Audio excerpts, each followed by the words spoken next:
देखेंगे आज की इस मूवी की कहानी में। तो जल्दी से एक लाइक ठोक दो और रेडी हो जाओ इस धमाकेदार मूवी को देखने के लिए। कहानी की शुरुआत में हम इस मूवी के मेन कैरेक्टर रॉबर्ट से मिलते हैं। दिखने में तो वो बिल्कुल आम इंसान जैसा है, लेकिन उसके अंदर एक अजीब सी आदत है, हर चीज में बेहद डिसिप्लिन। घड़ी की सुई की तरह टाइम पे चलता है वो, चाहे दुनिया इधर उधर हो जाए, लेकिन उसका टाइम कभी नहीं बदलता। वो एक शॉपिंग मार्केट में काम करता है और अपने कॉलीग्स के बीच सबके पसंद का आदमी है। रॉबर्ट का हर रात एक स्पेशल रूटीन होता है। वो घर से एक टी बैग टिश्यू में लपेट कर पास वाले रेस्टोरेंट में जाता है। वहाँ वो रोज किताब पढ़ता है और चाय पीता है। उसी जगह उसकी रोज मुलाकात होती है एक लड़की से जिसका नाम है एलिना। पेशे से वो एक नाइट प्रोस्टिट्यूट है। ज्यादा बातें नहीं होती उनके बीच, लेकिन आज एलिना ने उससे पूछा, तुम्हारी किताब पढ़ाई कहाँ तक पहुंची? रॉबर्ट ने कहा, बस लगभग आखिर तक आ गया हूँ। तभी एलिना के पास उसके रशियन बॉस का फोन आता है। वो उसे कहता है कि मैंने एक कस्टमर भेजा है, तुम उससे मिलो। वो कस्टमर बहुत मोटा और डिस्गस्टिंग आदमी था। एलिना मना कर देती है और कहती है कि मैं इस ऑगली आदमी के साथ नहीं जा सकती, लेकिन इस लाइन में ना कहने का कोई ऑप्शन नहीं होता, इसलिए उसे मजबूर किया जाता है उस आदमी के साथ जाने के लिए। रॉबर्ट पूरे मामले को फॉलो करता रहता है। अगले रात रॉबर्ट फिर उस रेस्टोरेंट में आता है और एलिना से मिलता है, लेकिन आज उसके चेहरे पर कई चोट के निशान थे। रॉबर्ट पूछता है कि तुम्हारी ये हालत किसने की? एलिना कहती है कि ये लाइन में तो ये सब आम बातें होती हैं। रॉबर्ट कहता है कि तुम इस लाइन को छोड़ दो और अच्छे रास्ते पर आ जाओ। एलिना कहती है कि यहाँ आना तो आसान है, लेकिन निकलना बहुत मुश्किल है। फिर वह रेस्टोरेंट से बाहर निकलकर बाहर टहलने लगती है। रास्ते में एलिना और रॉबर्ट की पर्सनल लाइफ पर कई बातें होती हैं। रॉबर्ट बताता है कि उसकी पत्नी थी, लेकिन आज वह उसे छोड़कर चली गई। उनकी बातों के बीच एक कार आती है और एलिना को मारते हुए कार में डाल देती है। ये मार देने वाला पब्लिक वही था जिसका नाम स्लावी था। स्लावी रॉबर्ट को देखकर उसके हाथ में एक कार्ड देता है और कहता है कि ये लड़की बहुत तेज है, मुझे कॉल करोगे तो इससे भी बेहतर लड़की मैं तुम्हें दूंगा। फिर वह वहाँ से चला जाता है। आदमी तो समझ ही नहीं पाया कि किसके साथ क्या बात करके वह चला गया। अगली रात रॉबर्ट फिर उस रेस्टोरेंट में जाता है, लेकिन आज उसे एलिना नहीं दिखती। रेस्टोरेंट के मालिक उसे बताते हैं कि किसी ने एलिना को बहुत बुरी तरह मार दिया और हॉस्पिटल की आईसीयू में भेज दिया। ये सुनकर रॉबर्ट बहुत परेशान हो जाता है, क्योंकि कुछ ही दिनों में उसने उस लड़की के लिए एक खास मोहब्बत महसूस कर ली थी। इसीलिए वह एलिना की तलाश में हॉस्पिटल चला जाता है। वहाँ पहुंचकर रॉबर्ट देखता है कि एलिना की हालत बहुत खराब है। उसे इतनी बुरी तरह मारा कि पूरा चेहरा ही खराब हो गया है। रॉबर्ट वहाँ एलिना की एक दोस्त को देखता है और उससे जाकर पूछता है कि एलिना कैसी है। तो उसकी दोस्त मैंडी बहुत डर कर पूछती है कि तुम कौन हो? रॉबर्ट खुद को एलिना का दोस्त बताता है। मैंडी थोड़े भरोसे के साथ कहती है कि ये काम स्लावी ने किया। उसे जबरदस्ती एक क्लाइंट के पास भेजने के लिए स्लावी ने उस पर हाथ उठाया। तभी एलिना भी उसे हिट करती है, जिससे स्लावी पागलों की तरह एलिना को मारता है और उसके चेहरे पर बैटरी का एसिड डाल देता है, ताकि उसकी हालत को देखकर किसी ने फिर ऐसा करने की हिम्मत न करे। ये सब सुनकर रॉबर्ट अंदर से खुद को तैयार करने लगता है। वह सोचता है कि क्या फिर से उसे अपने पुराने लाइफ में जाना पड़ेगा? क्या फिर से वह दिखाएगा कि असल में वो कौन है? फिर सीन शिफ्ट होता है स्लावी के अड्डे पर। वहाँ रॉबर्ट पहुँचता है उस कार्ड पर लिखे एड्रेस के हिसाब से। रॉबर्ट स्लावी को $9,800 देते हुए कहता है कि ये पैसे रखो और एलिना को हर वक्त के लिए आजाद कर दो। स्लावी ये सुनकर हंसता है और कहता है कि इस पैसे से मैं तुम्हें केवल 1 महीने के लिए ही उसको दे सकता हूँ, और अगर तुम इस लाइन में नाम लिखवाओ तो आ जाओ, क्योंकि इस लाइन में तुम जैसे ब्लैक लोगों की अच्छी डिमांड है। ये सब बातें रॉबर्ट बिल्कुल शांत दिमाग से सुनता है। वह एक पल में उस रूम में मौजूद सभी हिटमैन को स्कैन कर लेता है। किसके पास कौन सा गन है, कौन कहाँ बैठा है, सबका पूरा डिटेल वह अपने दिमाग में कैलकुलेट कर लेता है। फिर धीरे धीरे रूम का दरवाजा बंद करता है और रॉबर्ट कहता है कि इन नादानों को मारने में मुझे ज्यादा से ज्यादा 16 सेकंड लगेंगे, और ये कहते हुए वह अपनी घड़ी की स्टॉप वॉच चालू कर देता है। अब देखा जाता है कि उसके खतरनाक आइडिया के हिसाब से पल भर में एक एक कर सभी बॉडी को फेंक देता है। किसी के पास रखा गन लेकर स्लावी को गोली मारता है, एक की गर्दन अपने ही चाकू से काटकर हल्के पर फेंक देता है, एक पब्लिक की आंख टोकरे के ग्लास से निकाल देता है और आखिरी को शैंपेन खोलने वाले स्क्रू से सीधे उसके थूथन में डाल देता है। और इस तरह 5 को मारने में उसे केवल 28 सेकंड लगते हैं। वहाँ से 9 सेकंड घटाकर देखा जाए तो मारे जाने का टाइम केवल 19 सेकंड था, नहीं 3 सेकंड ज्यादा हो गया। और तुम्हें बता दूं कि यहाँ का फाइट सीन बेहद शानदार था। अगले दिन वह बिल्कुल सिंपल तरीके से काम पर लौटा है और उसे देखकर कोई नहीं सोच सकता कि पिछली रात उसने 5 लोगों को ऊपर भेज दिया था। इस बीच घर लौटकर रॉबर्ट को खबर मिलती है कि वहीं 5 आदमी मारे गए हैं। वह समझ जाता है कि अब यह मामला बहुत दूर तक फैलने वाला है। इसी बीच शहर में आता है एक खतरनाक रशियन एजेंट जिसका नाम है टेरी। टेरी उस मर्डर सीन पर जाता है और देखता है कि उनके लोगों को बहुत ही बेरहमी से मारा गया है। इस मारने के स्टाइल को देखकर टेरी समझ जाता है कि यह कोई आम आदमी का काम नहीं है, बल्कि जिसने यह किया है वह जरूर बहुत ट्रेंडेड आदमी है, जैसे आर्मी या नेवी की ट्रेनिंग वाले। टेरी फिर शहर के कुछ पुलिस वालों से मीटिंग करता है। वहाँ फ्रैंक नाम का एक पुलिस वाला उसके साथ ठीक से बात नहीं करता, लेकिन टेरी अलग किस्म का था। वह उसे समझा देता है कि मैं यहाँ सिर्फ तुमसे भीख मांगना नहीं आया हूँ, मैं यहाँ आया हूँ तुम्हें ऑर्डर देने। दूसरी तरफ रॉबर्ट देखता है कि उसका पसंदीदा एक कॉलिग राल्फी काम पर नहीं आया। वह उसके घर जाता है और देखता है कि उसकी माँ की दुकान में पिछली रात आग लग गई थी, इसी वजह से वह आज काम पर नहीं आया। आग लगने के स्टाइल को देखकर रॉबर्ट समझ जाता है कि यह कोई हादसा नहीं बल्कि किसी ने जानबूझकर यहाँ आग लगाई है। इसीलिए वह राल्फी से पूछता है कि असली कहानी क्या है। तब राल्फी बताता है कि शहर के कुछ पुलिस ऑफिसर उनसे रिश्वत लेते हैं। पिछली रात जब वे पैसे नहीं दे पाए तो उन्होंने यह काम किया। रॉबर्ट ये सब सुनकर समझ जाता है कि उसे अब क्या करना है। उसी रात वे दो पुलिस ऑफिसर फिर राल्फी की दुकान पर आते हैं। रास्ते में पैसे लेने के दौरान रॉबर्ट उनसे कहता है कि ये सब गलत काम छोड़ दो। उसे देखकर वे उसे हल्के में लेकर उसके साथ मजाक करने लगते हैं, लेकिन रॉबर्ट तब उन दो लोगों को सिर्फ 5 सेकंड में ऐसा काबू में कर लेता है कि वे बाद में पापा पापा करते हुए उन सभी को पैसे वापस कर देते हैं जिनसे उन्होंने पैसे लिए थे। इस बीच टेडी उस स्लावी के मर्डर को ढूंढते हुए एक कॉन्ट्रैक्टर के पास जाता है। वह कॉन्ट्रैक्टर टेडी को रशियन बेवकूफ लड़का कहकर बुली करने लगा है, लेकिन उसे नहीं पता था कि टेडी क्या चीज है। इसलिए थोड़ी देर बाद टेडी उसे पैसे देकर चेतावनी देता है और उसके मुंह फाड़ देता है। टेडी अब एलिना की दोस्त की तलाश करता है। वह उससे पूछता है कि क्या तुम एलिना को जानती हो। उसकी दोस्त झूठ बोलती है कि वह एलिना को नहीं जानती, लेकिन उसकी आंखों और चेहरे को देखकर टेडी समझ जाता है कि वह झूठ बोल रही है। टेडी को अब फोन करता है पूरे मार्केट का प्रमुख, जिसका नाम पुष्किन है। पुष्किन जब टेडी से काम की अपडेट जानना चाहता है तो टेडी कहता है कि मैंने अपनी जिंदगी में ऐसी कोई किलिंग नहीं देखी है जिसने ये मर्डर किया है। ये मामूली कोई आदमी नहीं है और मेरी जानकारी के हिसाब से हमारे पूरे नेटवर्क में किसी की इतनी स्किल भी नहीं है। पुष्किन तब कहता है कि इस किलर को जल्दी ढूंढो, तो टेडी कहता है कि कुछ ही दिनों में मैं इसे पकड़ लूंगा। इसके बाद टेडी एलिना की उस दोस्त के पास जाता है। वहां जाकर वह शांत दिमाग से पूछता है और पता कर लेता है कि उस दिन यहाँ एलिना से मिलने एक काले आदमी आया था, लेकिन उसने अपना नाम नहीं बताया। टेडी को जो पता करना था वह पता कर लेने के बाद वह लड़की का गला दबाकर उसे मार देता है। टेडी अपने साथी को रॉबर्ट की फोटो दिखाकर कहता है कि यही वह किलर है जिसने हमारे आदमी को मारा, इसलिए उसके बारे में जितनी जानकारी मिल सके सब निकालते रहो। अगले सीन में देखा जाता है कि रॉबर्ट जिस शॉपिंग मार्केट में काम करता है वहाँ एक चोर आता है और कैश काउंटर से पैसे छीनने की कोशिश करता है। रॉबर्ट तब चुपचाप उसे पैसे देने लगता है, लेकिन जब वह चोर एक लड़की से उसके माँ द्वारा दिया गया अंगूठी छीनने की कोशिश करता है तो इस बार रॉबर्ट का पावर मोड एक्टिव हो जाता है। लेकिन वहाँ अचानक एक बच्चा दिख जाता है जिसे देखकर वह अपनी गुस्सा को कंट्रोल कर लेता है और उस लड़की के हाथ से अंगूठी वापस निकालकर उसे दे देता है। लेकिन वह चोर नहीं जानता कि उसने किससे पंगा ले लिया है। रॉबर्ट उसके पीछे जाकर उसकी गाड़ी का नंबर नोट कर लेता है और एक हथौड़ी तैयार कर लेता है ताकि उसके हाथ पांव तोड़ सके। इसके बाद जब लड़की काउंटर पर लौटती है तो उसे अपने डेस्क पर वह अंगूठी मिल जाती है और दूसरी तरफ रॉबर्ट अपनी हथौड़ी को एक रूमाल से पोंछकर सही जगह पर रख देता है। साफ दिख रहा है कि रॉबर्ट ने अपने गियर से हल्के पर काबू पाने वाली दवा दे दी थी।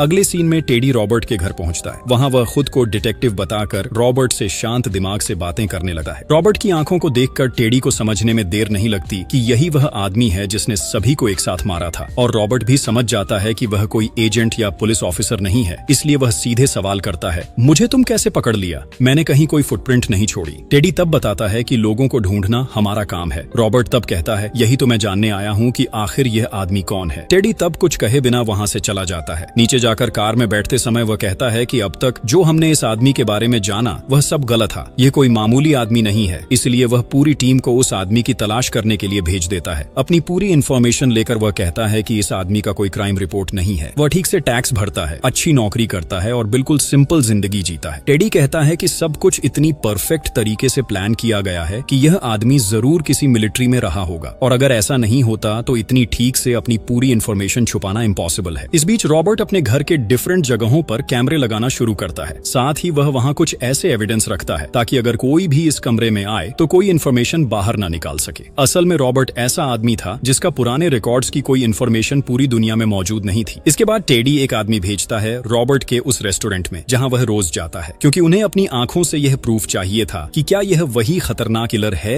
या नहीं। वह हिटमैन तब खुद को पावर लाइनमैन बताकर कुछ ऑर्डर करता है, लेकिन रॉबर्ट आसानी से समझ जाता है और कहता है कि अगर तुम सच में पावर लाइन ठीक करने वाला आदमी होते तो यह काम तुम्हारे हाथ में पड़ा होता। असल में तुम यहाँ मेरे लिए ही आए हो ना। बेचारी पकड़ में आ गया। जैसे ही वह गोली उठाता है रॉबर्ट अपनी मशहूर घड़ी की स्टॉप वॉच चालू कर देता है और उसे एक बार स्कैन करता है। बस जो होना था वही हुआ। कुछ ही सेकंड में रॉबर्ट अपनी हाथ में रखी किताब से जगह जगह सही निशाने लगाकर उसे मार देता है और बेचारी लाल पानी मुंह से बहाते हुए गिर जाता है। इसी बीच टेडी भी यह सब अपने लोगों के साथ देख रहा था, लेकिन असली सीन देखने से पहले ही वहाँ एक कार आकर उन्हें यह शानदार नजारा देखने से रोक देती है। रॉबर्ट चुपचाप फुटी को मार देता है और होटल की पावर लाइन काट देता है। फिर वह रेस्टोरेंट से बाहर निकलकर अपने फोन से टेडी की कुछ पिक्चर खींचता है और वहां से निकल जाता है। इसके बाद टेडी अपने साथियों के साथ रॉबर्ट का पीछा करते हुए उसके घर पहुंचता है। रॉबर्ट होशियार रहते हुए वहां से निकल जाता है, लेकिन वह दूसरे बिल्डिंग में जाकर अपने सेट किए कैमरे से सभी को एक बार अच्छे से देख लेता है। अगले दिन सुबह रॉबर्ट एक पुराने दोस्त से मिलने उसके घर जाता है और यहीं हम रॉबर्ट की असली पहचान समझ पाते हैं। असल में रॉबर्ट एक सीक्रेट एजेंट था। अब सीक्रेट एजेंट्स का काम था कि मिशन खत्म होने के बाद अपने सभी पहचान या डेटा को पूरी दुनिया से गायब कर दें। रॉबर्ट भी ठीक ऐसे ही एक मिशन के बाद अपनी पहचान हमेशा के लिए मिटाने के लिए एक फेक कार ब्लास्ट कर देता है और सबके सामने खुद को मृत साबित कर देता है, ताकि उसके नाम का कोई डेटा किसी पुलिस या माफियाओं के पास न रहे। ये सब करने में उसके दो दोस्तों की मदद होती है और सिर्फ वही लोग जानते हैं कि रॉबर्ट अभी भी जिंदा है। यहाँ रॉबर्ट टेडी की पिक्चर अपने दोस्त सुजान को दिखाता है। अगले दिन सुजान उसे टेडी के बारे में पूरी जानकारी देता है। सुजान बताता है कि टेडी एक खतरनाक रशियन सोल्जर है जो माफिया सिर पुश्किन का दाहिना हाथ है। पुश्किन रूस में बैठा हुआ पूरे अमेरिका में अपना जुआ, शराब और इंसानों का कारोबार करता है। उसकी पॉलिटिकल पावर इतनी ऊपर है कि कोई भी उसकी तरफ उंगली तक नहीं उठा सकता। सुजान उससे कहता है कि तुम एक बहुत बड़े जाल में फंस गए हो, मैं चाहूंगा कि तुम इन सब से दूर रहो। इसके बाद रॉबर्ट सुजान से विदा लेता है। सुजान के पति तब सवाल करते हैं कि जो हेल्प के लिए आया था क्या हम वो कर पाए। सुजान तब कहता है कि रॉबर्ट यहाँ हेल्प के लिए नहीं आया, वह आया था इस गैंग को खत्म करने की परमिशन लेने। परमिशन तो मिल गई, अब शुरू होता है गैंग को खत्म करना। इसलिए रॉबर्ट का पहला कदम था अपने देश के पालतू कुत्तों को थोड़ा सुलझाना। इसके लिए वह उस पुलिस ऑफिसर फ्रैंक के पास जाता है। वहाँ उसे एक गाड़ी में बिठाकर गाड़ी स्टार्ट कर देता है, लेकिन गाड़ी के गैस पाइप को वह गाड़ी के अंदर फिट कर देता है और रॉबर्ट तब अपनी गाड़ी की सभी खिड़कियां बंद करके उसे एक शानदार गैस थेरेपी देना शुरू कर देता है। गैस थेरेपी सहन नहीं कर पाने के कारण फ्रैंक तब रॉबर्ट की सभी बातें मान लेता है और वे इस रशियन ग्रुप की एक इलीगल फैक्ट्री में रेड डालने के लिए जाते हैं। वहां जाकर रॉबर्ट का दिमाग तो बिल्कुल हिल जाता है। ये इतनी बड़ी गैंग थी कि सिर्फ डॉलर गिनने के लिए ही वहां 20 से ज्यादा स्टाफ काम कर रहे थे। वहां रॉबर्ट खुद को पुश्किन का आदमी बताता है, लेकिन जैसे ही गैंग के एक सदस्य को पता चलता है कि वह झूठ बोल रहा है, वह रॉबर्ट की तरफ बंदूक उठाता है और यहीं रॉबर्ट अपनी खतरनाक स्किल दिखाते हुए सिर्फ आधे सेकंड में उसका बंदूक छीन लेता है और उसे ही होस्टेज बना देता है। इसके बाद रॉबर्ट उसकी असली मशीन में बंदूक लगाकर कहता है कि सबको चुपचाप बंदूक नीचे रख देने के लिए बोलो, नहीं तो तुम्हारी मशीन हमेशा के लिए बेकार हो जाएगी। इतनी खतरनाक धमकी खाने के बाद भी क्या तुम पंगा लोगे? इसके बाद वे सब सरेंडर कर देते हैं। रॉबर्ट तब सभी स्टाफ को बंडल बंडल डॉलर देकर विदा करता है और 911 को कॉल करके इस फैक्ट्री के बारे में बता देता है। इसके बाद रॉबर्ट फ्रैंक से इंफॉर्मेशन लेता है कि इस नेटवर्क का सारा डेटा कहाँ रखा हुआ है। फ्रैंक तब उसे एक लॉकर का पता देता है। रॉबर्ट वहां जाकर कई डॉक्यूमेंट्स और एक पेन ड्राइव पाता है। उस पेन ड्राइव में सभी ट्रांजैक्शन और माफियाओं की इंफॉर्मेशन मौजूद थी। रॉबर्ट तब सारे डेटा FBI को मेल कर देता है। पुलिस जब उस फैक्ट्री में आती है और जो देखती है उसके होश उड़ जाते हैं। वे देखते हैं कि एक पूरे कमरे में डॉलर सजे हुए हैं और सभी बदमाशों को रॉबर्ट ने वहां हाथ पैर बांध कर रख दिया था। इसके बाद हम फिर से टेडी को एक बड़े डॉन के साथ देखते हैं। वह डॉन तब टेडी को हौसला देता है और कहता है कि इस आदमी को पकड़ने के लिए मेरे चंगड़े लोग ही काफी हैं। जब वह थोड़ी देर के लिए वॉशरूम जाता है तब रॉबर्ट आकर उस डॉन की आंखों में लगे सनग्लास को तोड़कर टेबल पर रख देता है और कहता है कि तुम्हारे डॉन को मैंने ऊपर भेज दिया है और यहाँ से वह कभी वापस नहीं आ सकता। मतलब समझ रहे हो? ज्यादा साहस दिखाने के लिए डॉन के साथ रॉबर्ट ने क्या किया। टेडी को रॉबर्ट कहता है कि अब तुम्हारे बॉस पुश्किन को आज रात के अंदर ही उसके सारे गलत काम बंद करने को बोलो और यह तुम्हारे लिए मेरी तरफ से आखिरी ऑफर है। ये कहते हुए वह अपने पेपर्स पर एक मोबाइल नंबर लिख देता है और कहता है कि मेरी जिंदगी में मैंने बहुत बुरे काम किए हैं और इसके लिए मैं पछताता हूँ। मुझे फिर से उस लाइन में जाने के लिए मजबूर मत करो। यहाँ रॉबर्ट का एटीट्यूड देखने लायक था। इसी बीच रॉबर्ट को एक लीड मिलती है कि इन माफियाओं का एक बड़ा तेल का कारोबार है, इसलिए वह वहां जाकर उनका पूरा नेटवर्क तबाह कर देता है। ये सब देखकर पुश्किन का दिमाग बिल्कुल हिल जाता है। वह टेडी को फोन करता है और कहता है कि लोगों की डेड बॉडी मैं चाहता हूँ। टेडी तब रूस के सबसे टफ 3 हिटमैन को बुलाकर लाता है। टेडी राल्फी के साथ रॉबर्ट की एक फोटो देखकर समझ जाता है कि रॉबर्ट के करीब के लोग शायद यही हैं। इसीलिए टेडी फिर उस शॉपिंग मार्ट में सभी को होस्टेज बना देता है और रॉबर्ट को फोन करके कहता है कि 30 मिनट के अंदर नहीं आया तो सभी को मार देंगे। रॉबर्ट के पास कोई ऑप्शन न होने के वजह वह उस शॉपिंग मार्ट की ओर निकल पड़ता है। रास्ते में उसकी बस आते देख टेडी कहता है कि जैसे ही नजर पड़ेगी सबको गोली मार देगा, लेकिन बस के अंदर रॉबर्ट नहीं होता। वह दूसरी सड़क से उस शॉपिंग मार्ट में घुस जाता है और स्टोर की सारी लाइट और फैन ऑफ कर देता है और साथ ही एक शानदार म्यूजिक चालू कर देता है। यह देखकर गनमैन राल्फी को लेकर जाता है ताकि उसे बंद किया जा सके और वहीं रॉबर्ट अपने डबल पंच से उस बदमाश का सिर ठंडा कर देता है। राल्फी रॉबर्ट की इतनी खतरनाक मार देकर पूरी तरह शॉक में पड़ जाता है। इसी बीच उस मारे गए बदमाश की वॉकी टॉकी लेकर देखकर रॉबर्ट एक गनमैन को बुला लेता है। नतीजा, उसे कुछ समझ में आने से पहले ही रॉबर्ट सिला मार देता है। वह तब राल्फी से कहता है कि तुम सबको लेकर यहीं से तुरंत बाहर निकल जाओ, मैं इन्हें संभाल रहा हूँ। ये कहते हुए रॉबर्ट पूरे शॉपिंग मॉल की मेन लाइट्स ऑफ करना शुरू कर देता है और दुकान के सभी दरवाजे बंद कर देता है। अब असली खेल शुरू होगा। रॉबर्ट दुकान में रखे अलग अलग सामानों से अलग अलग तरह के ट्रैप बनाता है और खुद को असासिन की तरह छिपाकर नजरअंदाज करना शुरू कर देता है। उसी खतरनाक लेवल के ट्रैप से रॉबर्ट एक बदमाश को ट्रैप में डालकर लटका देता है और जब दूसरा बदमाश वहां आता है तो एक तेज ब्लेड उसके गले में डालकर उसे डराने की कोशिश करता है, लेकिन टेडी उसको देखते ही खुद की पास रखा M4A1 गन से गोली करने से रॉबर्ट को गोली लग जाती है, लेकिन इससे रॉबर्ट को कोई खास नुकसान नहीं होता। इसके बाद रॉबर्ट एक ड्रिल मशीन से उसके सिर में ड्रिल करके मार देता है। अब वहां मौजूद सबसे ताकतवर हिटमैन को कंट्रोल करने में उसे काफी मुश्किलें आती हैं, क्योंकि वह रॉबर्ट से 2 गुना बड़ा था। लेकिन अपनी शानदार स्किल के दम पर अंततः रॉबर्ट उसे भी मारने में सफल हो जाता है, लेकिन तब तक रॉबर्ट बहुत ज्यादा घायल हो जाता है और उसी समय राल्फी वहां पहुंचता है और कहता है कि आपने कहा था कि सबको लेकर बाहर निकलो, इसलिए मैं आपको अकेला छोड़कर यहाँ से बाहर नहीं निकल सका। ये कहते हुए घायल रॉबर्ट को राल्फी वहां से बाहर निकालने लगता है, लेकिन जाते समय राल्फी पर एक गनमैन फायर करता है। फिर भी राल्फी बहुत मुश्किल से वहां से निकलने में सफल हो जाता है। रॉबर्ट तब कुछ गैस सिलेंडर एक माइक्रोवेव में रखकर सिग्नल देता है कि आखिरी हिटमैन आए। जैसे ही वह वहां आता है, पूरे गैस सिलेंडर में धमाका कर रॉबर्ट उसे वहीं मार देता है और अब बाकी रह जाता है असली मैन टेडी। टेडी तब राल्फी के पास आता है उसे गोली मारने के लिए, लेकिन ठीक उसी समय रॉबर्ट दुकान के एक पावर टूल गन से टेडी के हाथ पांव में हमला करके उसे अक्षम बना देता है और फिर एक क्लोज हेडशॉट से टेडी का काम तमाम कर देता है। इसके बाद मूवी का सीन चलता है 3 दिन बाद मॉस्को, रूस में। वहां देखा जाता है कि माफियाओं का बॉस पुष्किन बस नहाकर लौट रहा है, लेकिन इतनी सिक्योरिटी के बावजूद रॉबर्ट वहां मौजूद है। रॉबर्ट को देखकर पुष्किन कहता है, तुम क्या यहाँ मुझे मारने आए हो? मुझे मारकर तुम्हें क्या फायदा होगा? रॉबर्ट तब कहता है कि तुम्हें मारने से मुझे शांति मिलेगी। पुष्किन तब कहता है कि असल में शांति की कीमत बहुत ज्यादा है, फिर भी तुम एक प्राइस बताओ, देखते हैं मैं तुम्हें दे सकता हूँ या नहीं। लेकिन बात खत्म होने से पहले रॉबर्ट वहाँ की लाइट ऑफ कर देता है और गायब हो जाता है। पुष्किन तब देखता है कि उसके बेसिन पर पानी का नल खुला है और जब वह पानी का नल बंद करने जाता है तो रॉबर्ट की सेट की हुई इलेक्ट्रिक तार से उसका हाथ लग जाता है और पुष्किन जिंदगी की आखिरी बार बिजली का झटका खा जाता है। अगले सीन में देखा जाता है कि रॉबर्ट उस बिल्डिंग से नीचे उतर रहा है और उसके आसपास सभी बॉडीगार्ड्स की लाशें पड़ी हैं। समझ ही सकते हो, उसने अकेले पूरे सिक्योरिटी मैन को मारकर फिर पुष्किन के पास गया। भाई ये सीन देखकर मैं खुद भी बहुत हैरान रह गया। आखिरकार रॉबर्ट के मिशन का अंत हो गया, इसलिए वह बस्टन वापस जाकर पहले की तरह नॉर्मल जिंदगी जीने लगता है। वहीं अब उसकी मुलाकात एलिना से होती है। एलिना अब बताती है कि वह पूरी तरह से एक अच्छी जिंदगी जी रही है। अब वह किताब पढ़ती है, नौकरी करती है। ये सब देखकर रॉबर्ट बहुत खुश हो जाता है। रॉबर्ट को एलिना अपनी जिंदगी बदलने के लिए थैंक्स बोलते हैं। वहीं आखिरी सीन में देखा जाता है कि रॉबर्ट एक किताब पढ़ रहा है जिसका नाम है द इनविजिबल मैन।